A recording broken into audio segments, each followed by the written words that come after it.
آج ہم آتے ہیں اپنے لیکچر کی طرف اور ہم پڑھ رہے تھے ہم کے ہم نے 6 اشعار کی تشریح اور اس کا مرکزی خیال اور مصنف کے حالات، ان چیزوں کو ہم نے پڑھ لیا تھا۔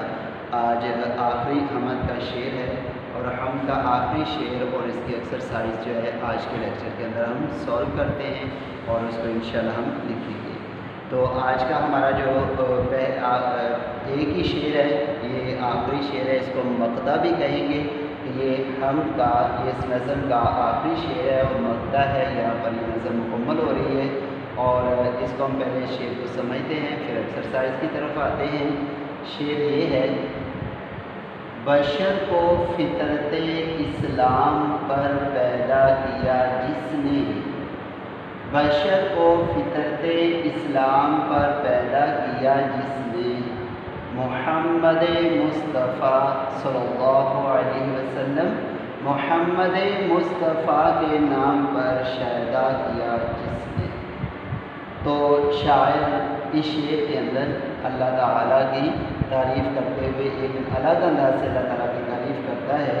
تو مفہوم اس کا یہ ہوا کہ شاعر نے اس شعر میں 2 باتیں بیان کی ہیں کہ فطرت اسلام پر پیدائش انسان اور محمد صلی اللہ علیہ وسلم کے نام پر عاشق ہونا، یعنی اس چیز کو شاعر نے گویا کہ 2 مصرعوں کے اندر 2 باتیں شاعر نے پیش کی۔ اس کی تشریح اور اس کا لب لباب حاصل یہ ہے کہ شاعر کہتا ہے، ہم پہلے مصرعے کو لیتے ہیں، شاعر کہتا ہے کہ بشر یعنی انسان، فطرت نیچر کو بولتے ہیں، اسلام کہ بشر کو فطرت اسلام پر پیدا کیا جس نے، یعنی اللہ تعالیٰ کی قدرت ہے۔ اور یہاں پر ایک حدیث مبارکہ میں عرض کروں گا، اصل میں یہ حدیث مبارکہ کے پیش نظر ہی شاعر نے یہ مصرع لکھا ہے۔ آپ صلی اللہ علیہ وسلم کا ارشاد ہے: کل مولود یولد علی الفطرۃ، کہ ہر بچہ جو ہے وہ فطرت پر پیدا ہوتا ہے۔ الفطرۃ هو الاسلام، کہ وہ فطرت وہ کیا چیز ہے؟ وہ فطرت اسلام ہے۔ گویا کہ اس میں پیارے آقا صلی اللہ علیہ وسلم نے ہمیں بتا دیا، ہر بچہ خواہ وہ کسی مسلم کے گھر پیدا ہوتا ہے، غیر مسلم کے گھر پیدا ہوتا ہے، وہ بالغ ہونے سے پہلے وہ فطرت اسلام پر ہوتا ہے، یعنی اس کی نیچر کے اندر اسلام جو ہے وہ داخل ہوتا ہے۔ پھر اسی حدیث مبارکہ میں آپ صلی اللہ علیہ وسلم نے آگے فرمایا کہ پھر اس کے والدین اس کو یہودی بنا دے، عیسائی بنا دے، مجوسی بنا دے، وہ اس کے والدین اس کو چینج کرتے ہیں، ادروائز ہر انسان فطرت اسلام پر پیدا ہوتا ہے، یعنی اپنی فطرت پر پیدا ہوتا ہے اور فطرت انسان کی وہ اسلام ہوتی ہے۔ تو شاعر نے یہ تشریح لکھتے وقت آپ نے یہ حدیث مبارکہ بھی اس میں ایڈ کرنی ہے۔ تو شاعر کہتا ہے کہ اللہ تعالیٰ کا یہ فضل ہے، اللہ کا یہ کرم ہے، اللہ کی یہ رحمت ہے کہ اللہ تعالیٰ نے ہر انسان کو اسلام کی فطرت پر، اسلام کی نیچر پر اللہ تعالیٰ نے اس کو پیدا کیا ہے کہ اگر ایک انسان کو کوئی اور غلط یا غیر مذہب کا ماحول نہ ملے تو وہ انسان اگر جنگل میں بھی ہوگا تو وہ فطرت اسلام پر ہے، اس کے اندر فطرتی طور پر، قدرتی طور پر، نیچرلی طور پر اس کے اندر اسلام موجود ہوگا، اسے ایسے اعمال ہوں گے، ایسی ایکٹیویٹیز ہوں گی کہ جو اسلام کے عین مطابق ہوں گی۔ تو شاعر کہتا ہے کہ یہ اللہ کا انسان پر کیا ہے؟ فضل ہے۔ پھر وہ کہتا ہے کہ صرف انسان کو فطرت اسلام پر پیدا نہیں کیا بلکہ ایک نام ایسا دیا ہے جس کا اللہ تعالیٰ نے انسان کو عاشق بھی بنا دیا ہے، اور وہ نام کس کا ہے؟ محمد عربی صلی اللہ علیہ وسلم کا نام۔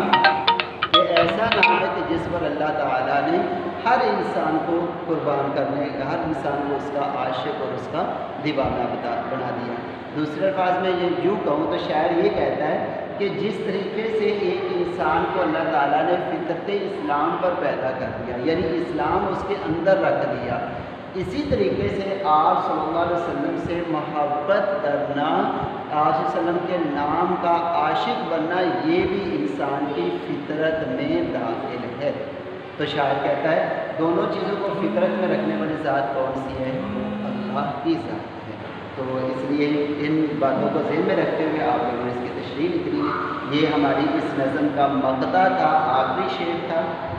تو اب ہم آتے ہیں اس کی ایکسرسائز کی طرف۔ تو ایکسرسائز کے اندر 3 سوال جو ہیں وہ آپ لوگوں نے خود ان کو حل کرنا ہے، جیسے آپ لوگوں نے تشریح لکھنی ہے ایسے یہ 3 سوال جو ہیں وہ بھی آپ لوگوں نے حل کرنے ہیں۔ مثلا پہلا سوال ہے کہ سوال نمبر 1 ہے مختصر سوالات کے جوابات لکھیں، یہ شارٹ کویشچن ہے، یہ آپ لوگوں کے پہلا سوال ہے، اس کو آپ لوگوں نے پڑھنا ہے اور لیکچر کے اندر میں نے ان کے جوابات کو بھی بالکل واضح کر دیا ہے، تو اس لیے آپ نے اس کو پڑھ کر اپنی نوٹ بک پر لکھنا ہے۔ دوسرا آپ کا ہوم ورک میں دوسرا سوال ہے سوال نمبر 6۔ یہ سوال نمبر 6 جو ہے یہ آپ کے یعنی الفاظ کے معنی ہیں، تو آپ نے کیا کرنا ہے الفاظ کے معنی اور اعراب لگائیں، الفاظ کے معنی لکھنے اور اس کے ساتھ آپ لوگوں نے اعراب بھی لگانا ہے۔ یہ تھوڑے سے مشکل الفاظ ہیں لیکن آپ نے جب لیکچر اچھے طریقے سے سنا ہے تو یہ ساری باتیں لیکچر کے اندر موجود ہیں۔ اس طریقے سے سوال نمبر 10 آپ لوگوں نے لکھنا ہے اور سوال نمبر 10 کیا ہے الفاظ کے اعراب لگائیں کہ یہاں پر چند ایک الفاظ ہیں تو ان الفاظ کے آپ لوگوں نے اعراب لگانے ہیں۔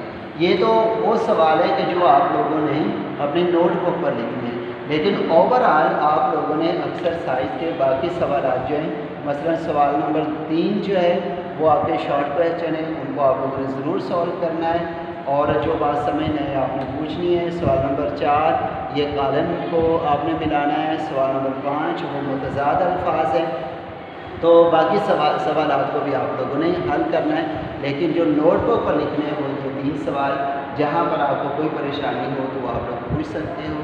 السلام علیکم ورحمۃ اللہ۔